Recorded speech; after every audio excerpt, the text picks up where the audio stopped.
I'm here with Maarten Markhorst from Technetix, and they're showing what I think is a pretty cool and exciting product. They're interchangeable taps, and they're 1.8 gigahertz taps. Exactly. And they're faceplate only. So I'm going to let Maarten tell us a little bit about that, and we have some goodies here to look at. So. All right. Yeah.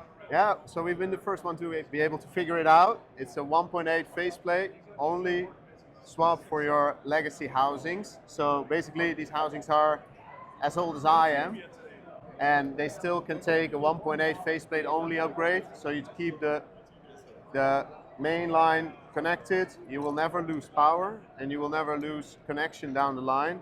You can, because they have the make before break switch inside, so when you pull the old faceplate, here, yeah. When you pull the old faceplate, it stays connected, everyone down the line stays connected, and you swap it out for the blue one, which is the 1.8 version, and that basically just goes on top, and you reconnect your customers here, and now your tap is upgraded to 1.8. It's literally a 1-minute job now, instead of having to splice the whole tap, which is specialist work as well. Like not every installer can splice in a new tap. So this can be done by simple like customer connect installers that connect customers like with F connectors. They can just swap it out as a business as usual thing. So you don't really need to hire special crews to do walkouts. You can just swap it out as business as usual.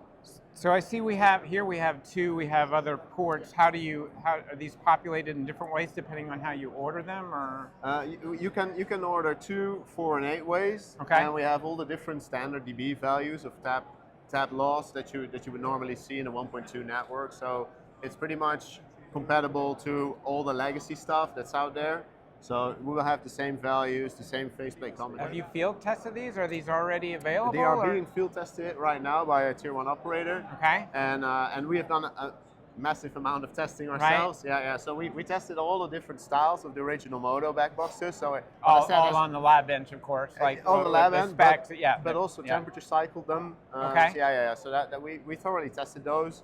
And we made one faceplate that fits all of the legacy Motorola originals. So everything that has this type of bypass switch installed, that is all compatible with the one faceplate.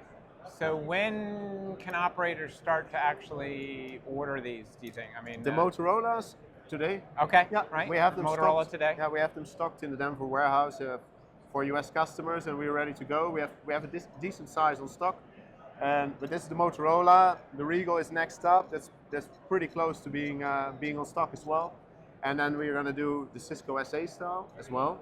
And we're also looking at Philips Magnavox. So those are going to be out early next year.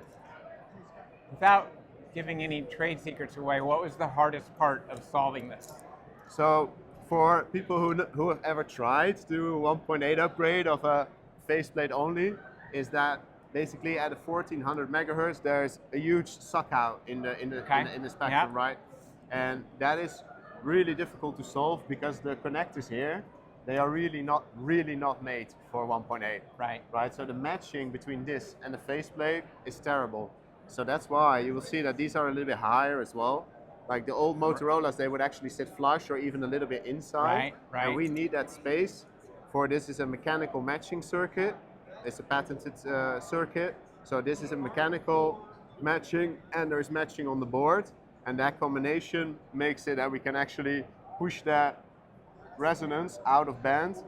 And the other secret is this little thing here, which is conductive rubber, that actually shorts the bypass switch to the housing. Okay. While it's actually like when it's in action, like when the faceplate is on, the bypass switch is not used. Right. It's just a floating piece of metal middle of the tap, and that is creating also a lot of resonance, which is killing your performance. So that's why we're shorting that out with these conductive rubber pads that are going basically here on the corners.